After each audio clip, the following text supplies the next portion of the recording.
Vanakkam, Namaskaram. The South Indian is here to talk about what is making the country erupt in jubilation, celebration and pride.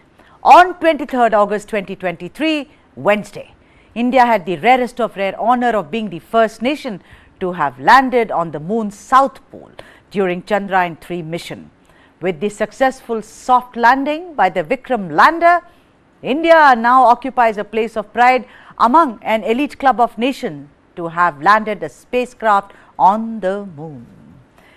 Before the lead letter day of 23rd August 2023, only the United States, China and the former Soviet Union had achieved this feat. Chandrayaan 3 sent its first message upon landing on the lunar surface after over a month of journey from the Earth and said, "India, I reached my destination and you too." Then the Pragyan rover rolled over from the lander and walked on the moon. Let's listen to some of the important voices, the first being Prime Minister Narendra Modi. हमारे वैज्ञानिकों के परिश्रम और प्रतिभा से भारत चंद्रमा के उस दक्षिणी ध्रुव पर पहुंचा है जहां आज तक दुनिया का कोई भी देश नहीं पहुंच सका। अब आज के बाद से चांद से जुड़े मिथक बदल जाएंगे, कथानक भी बदल जाएंगे और नई पीढ़ी के लिए कहावतें भी बदल जाएगी। भारत में तो हम सभी लोग धरती को मां कहते हैं और चांद को मामा बुलाते हैं। कभी कहा जाता था चंदा मामा बहुत दूर के हैं, चंदा मामा बहुत दूर के हैं। अब एक दिन वो भी आएगा जब बच्चे कहा करेंगे चंदा मामा बस एक टूर के हैं। Honorable Prime Minister called me and conveyed his greetings to each one of you and your family for the wonderful work you did in ISRO. Thanks are to him for the support that he is giving to us for missions like Chandrayaan 3 and the missions that are in the offing. I think that's a great word of comfort that we are receiving for pursuing the inspirational work that we are doing for the nation. I want to tell you and I want to thank you also for each and everyone who prayed with us in the last many days, who wanted this success to happen in ISRO. I thank all those people in all around the country and maybe beyond the country for their blessings and wishes and affection that he has given to each one of us for doing this work for the last so many years. And of course, this is not the work of us alone. This is a work of a generation of ISRO leadership and ISRO scientists. And this is a journey we started in Chandrayaan 1, continued in Chandrayaan 2, and Chandrayaan 2 craft is still working and doing a lot of communication work with us. And all the team that contributed to building Chandrayaan 1 and Chandrayaan 2 should be remembered and thanked while we celebrate Chandrayaan 3. And this is an incremental progress and definitely a great, huge one it is. And thank you so much for all the support and work that you have done. Thank you.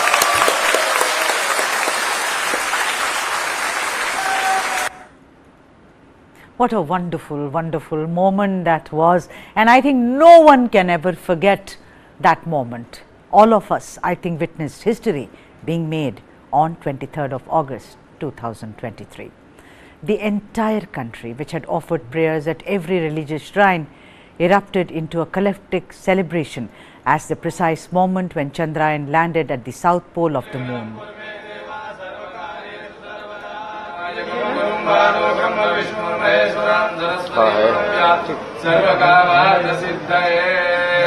Om Sri Manamahagalaadhipataye Swaha. Om Lakshmi Narayanaabhyam Swaha. Om Uma Maheswarabhyam Swaha. Om Vani Hiranagarbhyam Swaha. It's been the result of decades of grit, courage and conviction that reiterates our country's scientific temper. It's indeed, undoubtedly, India's proud moment.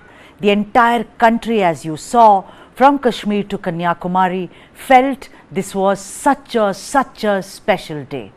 But you know, the South Indian today takes more pride even as I take you through the several connections of South India to Chandrayaan-3 mission. First, it's about the soil.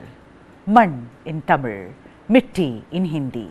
All Indians are very proud of our soil, who we are. We equate the soil, and like the Prime Minister said, the soil with our mothers. Something which shall make every Indian proud of what we have achieved for decades to come. Namakkal district in Chennai has been supplying soil to the Indian Space Research Organization since 2012 for testing the Chandrayaan mission's capability. Professor S Anbalagan, who is the Director of Geology Department of Periyar University, reiterated how, due to abundance of soil available in the Namakkal area, they could supply the source to ISRO. He further added that following the success of Chandrayaan-1, about 50 tons of soil similar to the kind of soil present on the lunar surface was sent to ISRO. After undertaking several tests, scientists at ISRO confirmed that the soil from Namakkal in Tamil Nadu indeed matches with the soil on the lunar surface. And you know what Mr. Anbalagan said? He said, we have been sending the soil to ISRO as per their requirement. They, ISRO scientists, have been performing tests on the soil supplied by us. Even if a Chandrayaan-4 mission comes up, we are geared to supply the soil for it. There are of course many names from the South India who made it their mission to see that India joins the August club of being the only country in the subcontinent to have its presence in the South Pole of the moon. Mailsami Annadurai, dubbed as the Moon Man of India, led the maiden Chandrayaan mission in 2008. M. Vanitha led the Chandrayaan-2 mission in 2019. And M. Veeramuthuvel is heading the current Chandrayaan-3 mission. The spectacular success of Chandrayaan-3 is a result of years of sweat and blood and keeping up hope. Much like any milestone in our nation's history today, when we have become the only nation to have landed in the South Pole of the moon, we should really understand the work which went on for years. Let me also read out all the tweets and all the reactions which are coming from across the world for our success due to Chandrayaan-3. Take a look.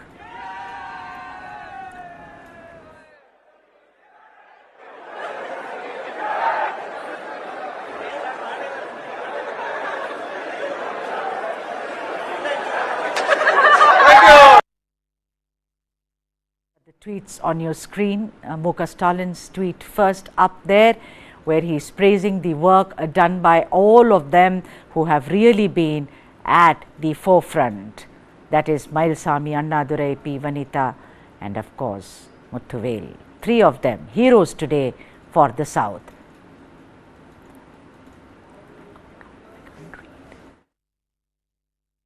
Minister of Kerala also praised and of course tweeted about the wonderful feat achieved by us. I can't read. You should have given it to me. Either. By several important dignitaries. First was Muka Stalin and that is Pinarayi Vijayan. Guest comment.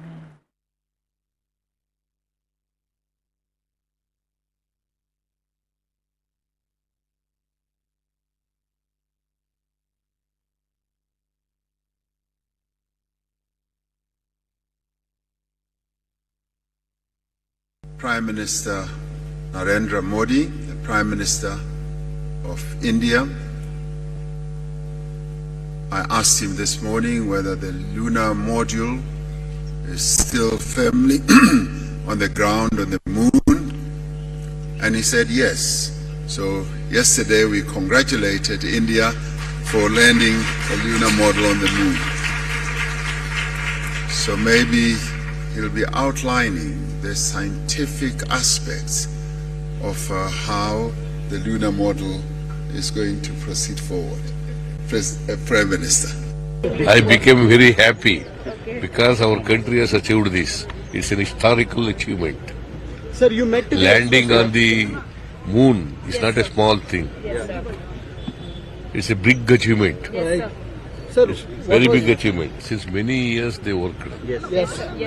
They were at it. Right. Round the clock they have worked. Many scientists they have worked. They are involved in that. Nearly 500 scientists involved in this. Totally more than 1,000 people are involved in the country. We shall of course be joined by two very important men who actually have contributed immensely to the Chandrayaan mission, to the moon mission, to the lunar mission, as it were. First up, ladies and gentlemen, I have the honor of being joined by a very important man, like I said, G. Madhavan Nair, who is ex-chairperson of ISRO. Mr. Madhavan Nair, namaskaram. How are you, sir? Namaste. I'm good. Thank you. This is a show which is called the South Indian, sir. You know, at News9 Live, we do special shows which only focus on the south of India. Of course, sir, it's a very, very important moment for all of us Indians. But I think the contribution of the south, today is the day when we can take a little bit pride also, Mr. Nair. What do you think? Well, certainly it's a proud moment for the entire nation. And it's just a coincidence that there are several laboratories in the southern part of India has contributed significantly for this achievement. And also many of the key players are from the regions in the south. And I would say it's only a coincidence. It is not that somebody has deliberately planned for it. But the Indians can all be proud of what we have accomplished. It's the first time in the world that a man-made spacecraft is landing on the southern polar region of the moon. And again, that too, the mission is accomplished with textbook precision, landing on the designated spot at the declared time, which was calculated about 2 months back. The journey of nearly 400,000 kilometers is really obvious one, and the last 30 minutes have been almost like a nightmare. But in spite of all those things, the efforts, the imagination, and the type of concepts what introduced by the team members of the Chandrayaan 3 has really borne fruit, and it has been a remarkable mission. Entire operation for the last 30 minutes, though it was very crowded, has been very precisely implemented by the team. Mr. Nair, you know, for the benefit of the viewers, you know, it is always, we should salute history. We should never forget our, you know, past. When we achieve something today is what I would like to believe. It is because of the collective effort, the grit, the courage. Is it right that, you know, Tumba, where we speak about in Kerala, is it right? Please correct me if I am wrong, because I do not go by Wikipedia ever, but by people like you who were there maybe to witness or as a young man. You know, was it started in a church, sir? Was there a scarcity of space to start that particular center? Tumba was taken for scientific reasons to be the first launch site in India. As you are aware, Dr. Vikram Sarabhai, who has started the movement in the form of society in Coast Park, and also with the international cooperation from Russia, America, and Europe, has established the launching of sounding rocket from the fishing village near Tumba. The main reason is the equatorial electrojet is passing over this region, and it is an ideal spot for probing the atmosphere and ionosphere and related studies due to the magnetic field and so on. So that's how it started. But as you know, Kerala is a very, very crowded place. Right. The density of population is very high, and the coastal village was hardly about 200 acres or so, and it was not sufficient to have large rockets accommodated within this space. The large rockets needs large safety zone, and not only that, if you want to have a launch of a satellite, it has to be in the eastern direction. So the search for that has taken us to the Sriharikota, the Satish Dhawan Space Center, where it's almost like an island, which is separated from the mainland by backwaters, and a huge area which is relatively less inhabited by the people. So that area was developed as our spaceport. And from the small beginning at Tumba, carrying rockets and payloads in cycles and bullock carts, we have come a long way. The mammoth GSLV Mark III vehicle, the Bahubali, the nickname which is going to it, has taken off from last month, carrying the Chandrayaan 3 from Sriharikota. It's a phenomenal growth as far as the Indian space program is concerned. Leaders like Dr. Sarabhai, Dr. Kalam, Dr. Dhawan, all these people have contributed to this building of this great organization. Yes. Mr. Nair, when you look back, there are lots of, people. Yesterday was a time of euphoria. It's like the day of your wedding. It's only that the second and the third day it starts sinking in, as it were. A lot of people are saying that the kind of support that the scientific community and particularly ISRO gets now, it is unparalleled, sir. I am not saying earlier you were not getting support, but don't you think now, of course, there is technological advancement, the budgets are better, although this is much less than most of the movies that are made, in our country, the Chandrayaan 3. That's information, ladies and gentlemen. The budget is much less than, let us say, a mythological fantasy movies of the south of India. Yeah. So I'm asking you that, do you get better support now? Is it everything coming together? Is it cogent now, Mr. Nair, which makes things easier? Well, I think it has been a steady planned growth as far as the Indian space program is concerned. Last 5 decades, it has seen that step-by-step improvements in the availability of space transportation system. We started with SLV-3, a small rocket launcher, and from there the PSLV, the GSLV, and so on. The Earth observation satellite in the normal spectral band, and later the multispectral imaging, and also the radar imaging technology has been developed. The communication and the DTH, the telemedicine, television, like that. There's been systematic progress, and ISRO was practically utilizing all this technology development for the benefit of the common man. The type of programs what ISRO has implemented for improving the quality of life of the country is unparalleled. That's one of the reasons the governments have been fully supportive of this program, and all the prime ministers, starting from Pandit Jawaharlal onwards, have been in the forefront in supporting the space endeavor.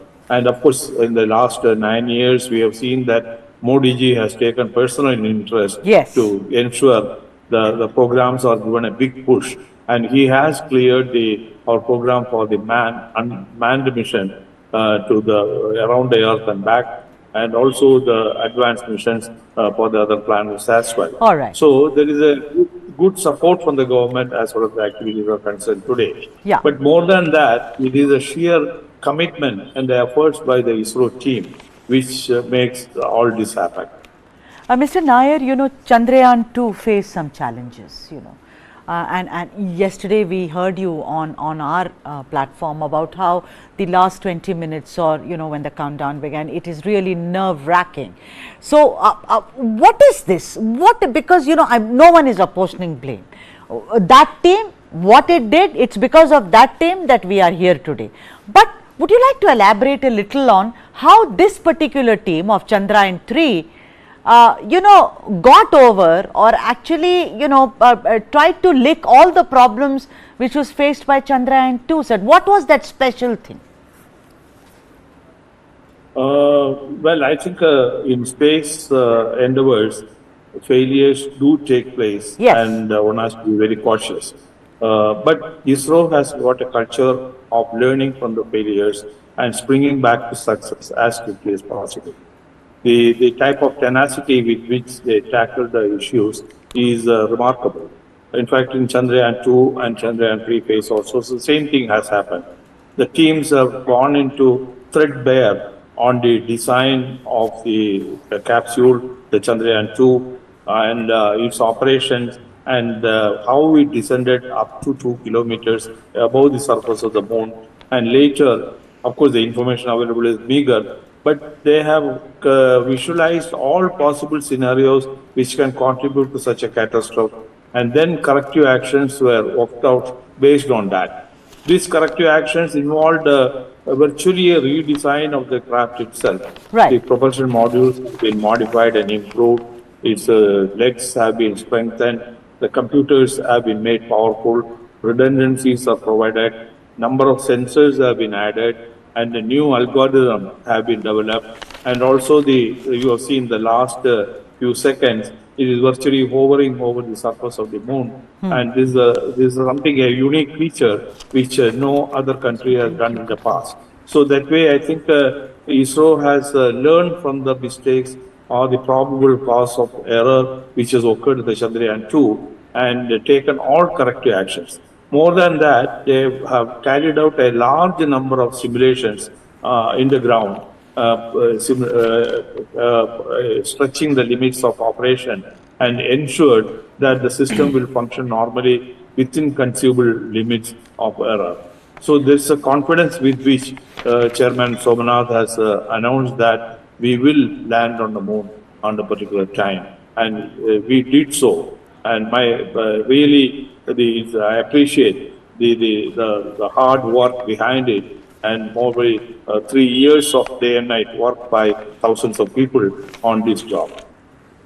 Thank you so much, Mr. Madhavan Nair. It was such a privilege to be speaking to you. Thank you very much indeed, sir. Thank you. Thank you. Thank you. Thank you.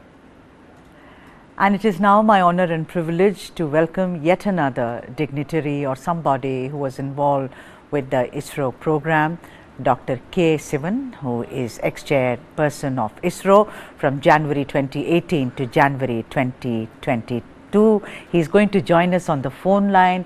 The reason being that, and now I am told, and there is great news, I am actually going to see Dr. Sivan. Dr. Sivan, vanakkam. Vanakkam. எப்படி இருக்கீங்க? It's wonderful to speak to you in Tamil, sir, considering this is a show which is called the South Indian. I just want to know one thing, Dr. Sivan, that yesterday was a very, very special moment for all of us, and the thing is that I want you to just let our viewers know that what is it that this team has achieved that you think was actually superhuman, sir. What really we achieved is that India has got a new technology. The science and technology India is enhanced with a new technology. That is one first part. One. And the second part, India is giving a gift to the whole world by launching or landing near southern pole region of the moon. And so there is a lot of new science is going to be created. And this is going to give a new science to the global scientists. So this way India is given a gift to the world, this one. So that way it's a special moment, and it's a fantastic moment for these people. Indeed, like we say in Tamil, magirchi, which is such pleasure that cannot be actually translated into words. Dr. Sivan, I also want to ask you, from your first answer, it's very evident that there was technological advancement, and therefore, we are where we are. But, we cannot possibly, I was telling Mr. Nair just now that we can't possibly forget history because today's success is based on yesterday's challenges, as it were. Would you like to recall the kind of challenges that you faced during Chandrayaan 2, which actually made Chandrayaan 3 successful, sir? You are absolutely right, and you have touched the right point. See, any space mission, the first mission will be having a lot of uncertainty, lot of unknowns. That unknowns only happened in the first mission, and that gave a lot of lessons for us to improvise our Chandrayaan 3, this one. And in fact, Chandrayaan 3 work started on the landing day of Chandrayaan 2 itself. That day itself we understood what really happened and what corrective action to be taken for the next mission. This was the decision made in on Chandrayaan 2 launch day, the landing day itself, this one. So that way, that the improvement is done, whatever we have done at that time. Right. I'm very happy that it has worked very well and we have got a very good success. Right. But you know, Dr. Sivan, what we were reading yesterday is that the South Pole is a very, very difficult region, if I can call it a region, considering it's, on the moon. Apparently, there are deep craters and it's such a challenge. So, do you think that the technological advancement that Chandrayaan 3 team had made it easier for them because it was so smooth? It seemed like, nothing went wrong. Yes, sir. See that so no word that the task is easy. All tasks are challenging only, and the southern polar region is having a rough terrain. But our systems are designed to ensure that it will avoid the hurdles and land in a safe region. That way, it did it. This one. Right. I also want to ask you that, the people who were celebrating, who were praying, who were actually, they were dancing on the streets yesterday, they are all very excited about certain things. The prayers almost came true. They said, well, what Chandrayaan 3 will do is, of course, they will strengthen the hands of the scientists. There's going to be data which the scientist community will get. But apart from that, because there is water ice which is supposed to be in South Pole, they say that there is a very good chance of habitation, of Chandrayaan 3 really coming up and saying that yes, there is habitation here. Yes, yes, that's what we had to wait for 14 days. Let us do the science experiment, and this data is not only that our Indian scientists will analyze, that the scientists across the globe, they'll analyze this scientific data and come to the conclusion. Sivan, I also want to ask you for the benefit of the viewers as to what exactly right now, because everyone is focused on, the rover Pragyan, which is supposed to leave the impression of India's national flag, of course, and ISRO logo, which is done. But then what else is expected of Pragyan, sir, so that the ordinary person can also understand? See, that is Pragyan, it's having its own scientific instruments. It is whatever you are telling, this the ISRO logo and national flag. It's the side product, but it's having the main objective of doing that, carrying out the scientific experiments. This one, that let it do it. This one, right? Dr. Sivan, what is very, very surprising for many people is that the entire cost of Chandrayaan 3 apparently cost 650 crores, and there are lots of movies like Adi Purush, recently, which was made on actually 700 crores. So, do you think that the budget, they have managed the finances very well, sir? Dr. Sivan, sir? No, this I am not agreeing with this statement. See, each project will have its own cost. So we cannot compare the cost of one movie to the cost of the rocket or satellite. This one. That's number one. Number two, when we are talking about low cost, it is because it is not designed with a special effort. It is outcome of the effort whatever we have put. That is, first of all our systems are indigenous. The indigenous system will be costing less. That is the one. Second one is that we are doing a modular approach. Like Chandrayaan 3 is a repeat of Chandrayaan 2. So no new developments. It's already developed components only we are using. You know that Chandrayaan 3 cost is less than Chandrayaan 2. And because Chandrayaan 2, it had a development cost, but here the development cost is not there. So that way it's less. So this is the effort. Third one is our own labor. This one. Right. So all these things together, it is making the cost less. So the cost is not planned with some determination, but it's a byproduct. But it is unfair to compare this project cost with another project cost. Dr. Sivan, we saw how emotional you are. You are a scientist, but you are also a very emotional man. The nation saw your emotions, and we remember, and we bow our head, of course, in gratitude to you, sir. But yesterday, when we scripted history, how did you feel, Dr. Sivan? Yeah, we could not achieve the mission as we planned in 4 years back, and yesterday we achieved perfectly. So it was exhilarating me, this one. So it was a good, joyous day for me, and really we enjoyed yesterday's event. Okay. Dr. Sivan, thank you so much, Mika Nandri, for joining us on the broadcast. Thank you indeed, sir. Thank you.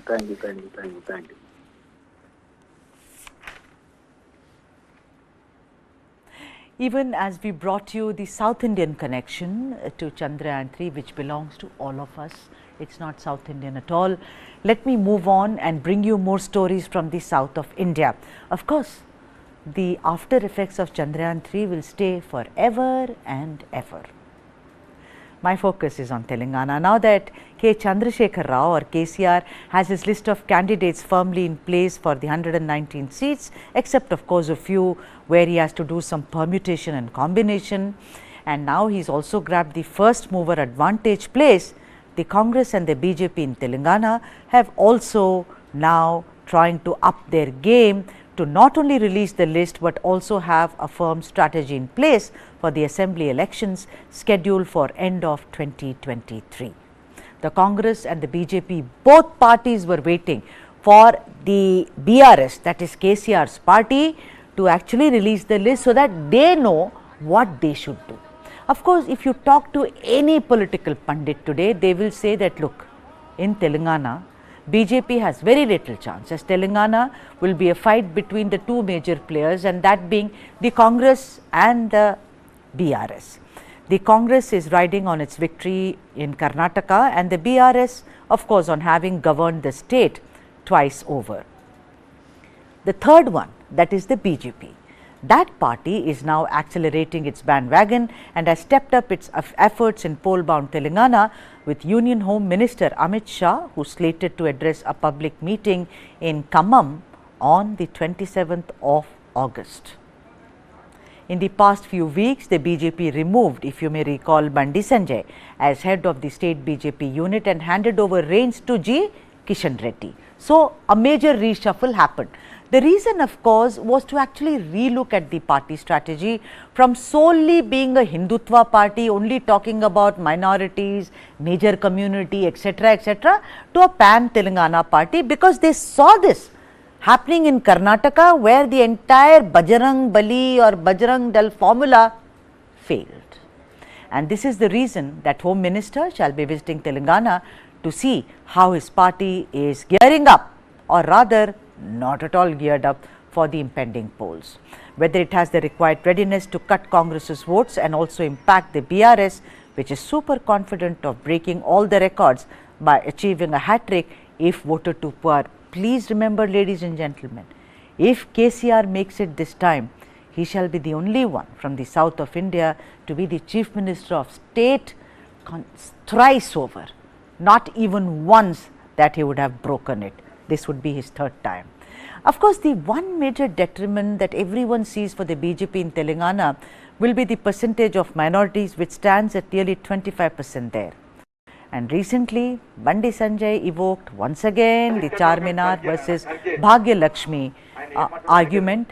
It shall not be a cakewalk at all for the party, because if this keeps happening, how will the BJP actually achieve a pan-Indian or a pan-people picture in Telangana?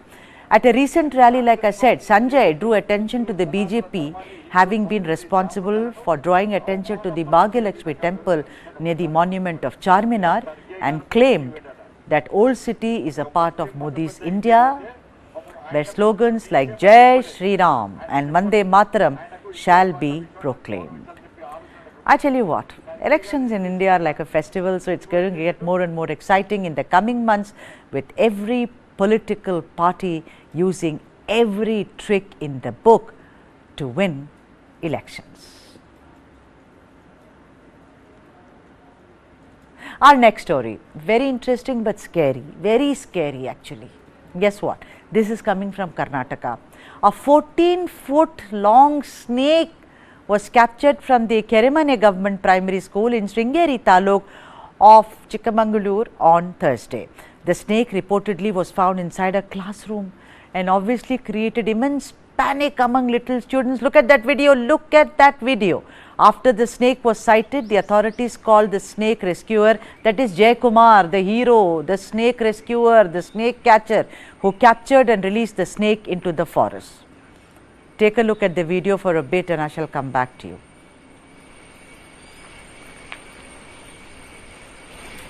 "14-foot long snake in a school."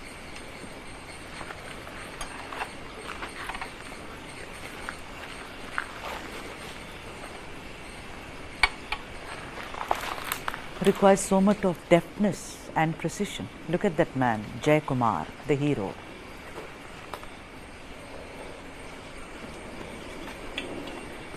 This happened in Karnataka in a government school in Sringeri Taluka. The school, Kerimane government primary school. Remember, it was a primary school. There is Jay Kumar, actually battling with that 14-foot long snake.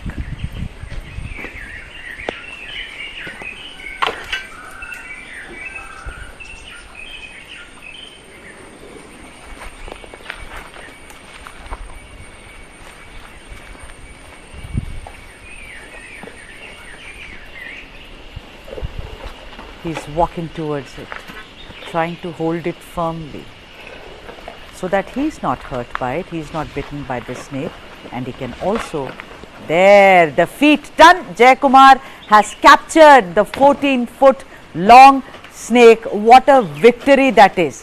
What a victory that is. Look at that. Deftly he puts it in a bag and shall close the mouth of the bag so that the 14-foot long snake does not escape his clutches.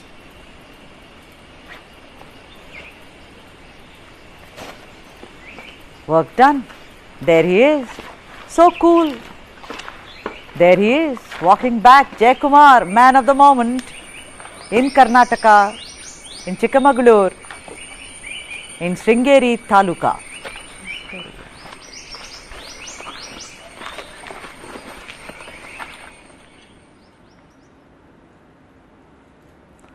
Scary, wasn't it? But after he captured that, he released the snake into the forest. And the video, I think, is so interesting that it can be scary, but also very, very riveting. You know what? Many people say maybe it's the rains, but a similar incident was reported from Monday also, when a viper was found inside the boot of a moped bike. The woman riding the bike panicked, obviously, and ran away after she opened the boot. A snake rescuer was also called to capture the snake.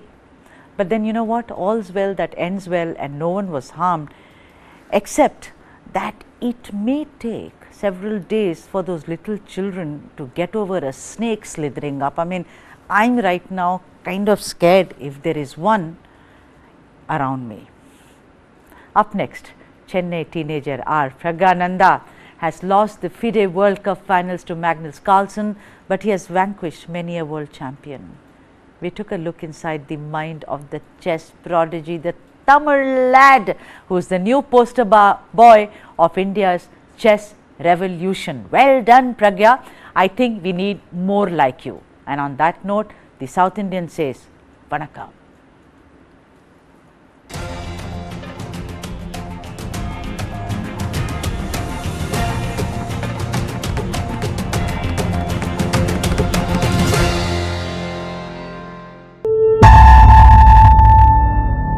Historical moment, and it's here. Magnus Carlsen, the world champion, loses to 16-year-old Pragnananda.